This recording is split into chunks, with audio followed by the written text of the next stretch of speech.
नमस्कार मुख्य समाचार सह मु दिव्यासा। लोकसभा निर्वाचन पूर्व दुई निर्वाचन आयुक्तों नियुक्ति उपरे रोक लगाइबा पई दाबी करी होइथिबा पिटिशन को सुप्रीम कोर्ट खारज करि दैछन्ते। सुप्रीम कोर्ट कहिछन्ते एही मामला रे कोर्ट हस्तक्षेप करिवे नाही कारण एहा द्वारा अव्यवस्था सृष्टि हेबो। कोर्ट दुई आयुक्तों नियुक्ति को कायम रखिछन्ते। सूचना योग्य निकटरे भारतीय प्रशासनिक सेवार पूर्व अधिकारी ज्ञानेश कुमार एवं सुखवीर सिंह सिंधु को निर्वाचन आयुक्त रूपे नियुक्ति दिया जाइथिला।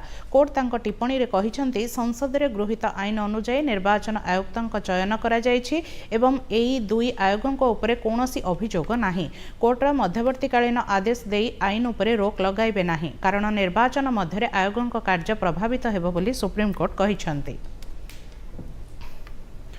प्रथम पर्याय लोकसभा निर्वाचन पर नामांकन पत्र दाखल प्रक्रिया आरंभ होईछि। केंद्र मंत्री डॉक्टर जितेंद्र सिंह आज जम्मू काश्मीर उधमपुर लोकसभा आसनरू प्रार्थीपत्र दाखल करिसेंते। सेपटे बीजेपी तीनिटी राज्य राजस्थान हरियाणा और आंध्र प्रदेश पर नुआ निर्वाचन प्रभारी को नियुक्त करिछि। महाराष्ट्र रे विरोधी महाविकास अघाड़ी एमबीए नेतांक एक बैठक आज शरद पवार बासभवन ठारे चली आसन बुझामणा नै आलोचना होइथिबा जणा जाइछि।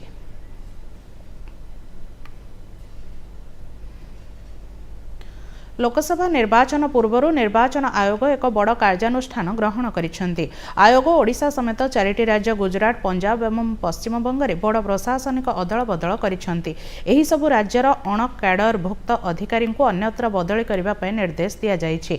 एही क्रम में ओडिशार ढेंकानाल जिलापाल एवं देवगढ़ और कटक ग्रामीण एसपी बदली करबा पय कहा जाइछि। केंद्र सरकार द्वारा केंद्रीय एजेंसी गुड़िकर दुरुपयोग एवं निर्वाचन चांदा प्रसंग उठाई कांग्रेस अध्यक्ष मल्लिकार्जुन खड़गे समालोचना करिसेंते। आज दिल्ली में सांबादिकों को सूचना दे श्री खड़गे कांग्रेस नेता राहुल गांधी एवं सोनिया गांधी कहिसेंते गणतंत्र पर निरपेक्ष निर्वाचन अत्यंत जरूरी। निर्वाचन में सब राजनैतिक दल को समान सुजोग दिया उचित। एथिरे ईडी आयकर एवं अन्य केंद्रीय एजेंसी उपरे काहार नियंत्रण रहिबा अनुचित बोली श्री खड़गे कहिसेंते। कांग्रेस अकाउंट को अचल करा जाय आर्थिक क्षेत्र में दुर्बल करने व्यवस्थित प्रयास करा जाउछि बोली सेमाने अभियोग करिसेंते। राहुल गांधी कहिसेंते कांग्रेस अकाउंट को अचल करि दिया जाय नाही, गणतंत्र को अचल करि दिया जाइछि। नेतांक निकटरे यातायात पाई मध्य पैसा नाही। देशर सांविधानिक संस्था उपरे से प्रश्न उठाइछन्ते। राहुल कहिसेंते कोर्ट निर्वाचन आयोग एवं अन्य संस्था गुड़िक सबु किछि देखि चुप रहुछन्ते। भारत में गणतंत्र अछि बोली कहिबा संपूर्ण मिछ कथा बोली श्री गांधी कहिछन्ते।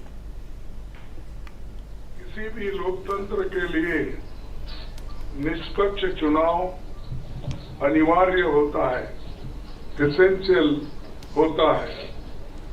साथ ही ये भी अवश्य होता है कि सभी राजनीतिक दल के लिए लेवल प्लेइंग ग्राउंड यानी समान लेवल प्लेइंग फील्ड हो।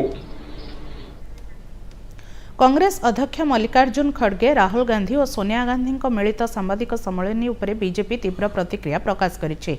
दिल्ली में आज एक सांबादिक सम्मेलन में बीजेपी नेता रविशंकर प्रसाद कहिसेंते कांग्रेस पराजयर हताशा मध्य बाहाना खोजुछि। देशर राजनैतिक दृश्यपटरू कांग्रेस क्रमशः अपसरी जिबा सह सुखी सुखी कंटा होइगलानी बोली से कहिसेंते। राहुल गांधी देश विदेश में भारतीय गणतंत्र को बदनाम करुछन्ते जहां अत्यंत लज्जाजनक बोली रविशंकर कहिसेंते। फ्रीज हुआ तो देश का अकाउंट फ्रीज हुआ। Mister Rahul Gandhi, what do you mean by this? Don't insult Indian democracy.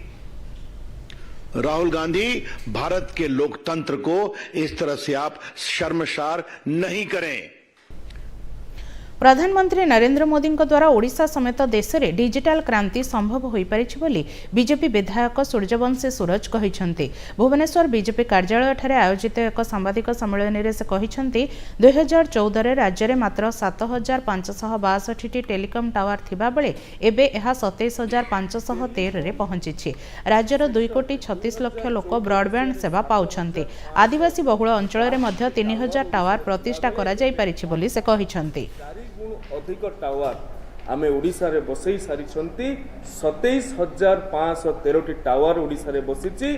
Broadband connectivity internet रे कथा कुआ जाए आज 2,36,00,000 लोकंक पाखरे ब्रॉडबैंड कनेक्टिविटी पहुंची पारिछि। 3,000 आदिवासी गाँव रे टावर स्थापन ये मात्र 10 वर्ष भितर होईछि।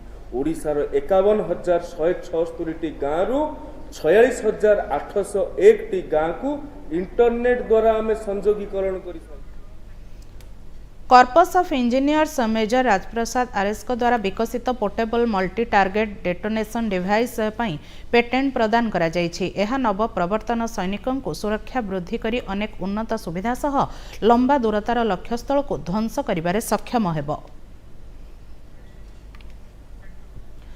कर्नाटक राज्यपाल थावरचंद गेहलोट कर्नाटक सरकार मंदिर उपरे टिकस संपर्कित बिल को फेराई देइछन्ते। अन्यान्य धार्मिक अनुष्ठान उपरे एपरि टिकस व्यवस्था लागू करा जायछि कि बोली प्रश्न करी से एहा उपरे अधिक स्पष्टीकरण मागिछन्ते। सूचना योग्य कर्नाटकर सिद्धरामैया सरकार राज्य में थिबा मंदिर गुड़िक उपरे टिकस लगाइबा पई कर्नाटक हिंदू धार्मिक संस्थान धर्मार्थ बंदोबस्त संशोधन बिल 2024 आगत करथिले। एही बिल अनुसार राज्यर जो मंदिरर वार्षिक आय 10 लाख रु 1 कोटी टंका मध्य होइथिबो सेठारु 5% टिकस आदाय कराजिबो। सेहिपरि जहार आय 1 कोटी रु अधिक होइथिबो ताहा उपरे 10% टिकस व्यवस्था एही बिल ले करा जाइछे।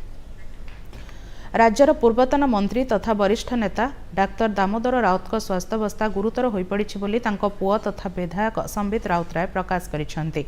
से कहिसेंती गत 18 तारिख एक घरोई हस्पिटाल ले तांकर चिकित्सा चली हृदघात पर स्वास्थ्यावस्था गुरुतर रही जना जाइछि। अन्य पक्षरे मुख्यमंत्री नवीन पट्टनायक तांकर आशु आरोग्य एवं दीर्घायु जीवन कामना करिसेंती। वर्तमान पाणीपाग 2 दिन धरी राज्यर विभिन्न अंचल में वर्षा लगी रहिबा परे आज पागरे परिवर्तन घटी। भुवनेश्वर कटक एवं अन्य किछि अंचल में आज सकाळे घन कुहुड़ी देखादेवा सह शीतर प्रकोप मध्य अनुभूत होइथिला। तेबे पूर्वाह्नटारु पाग संपूर्ण रूपे सुखिला रहिछि। पाणीपाग केन्द्रर सूचना अनुसार आज राज्यर मयूरभंज केन्दुझर बालेश्वर भद्रक जाजपुर सुंदरगढ़ जिलार गोटिएरु 2टी स्थान में हालुका वर्षा सह घड़घड़ीर संभावना रहिछि। अन्यत्र पाग सुखिला रहिबो। आसंता 3 दिन पर्यंत राज्य में पाग सुखिला रहिबो बोली पाणीपाग विभाग पूर्वानुमान करिछि। मुख्य समाचार को वर्तमान एठी रखुछु। नमस्कार।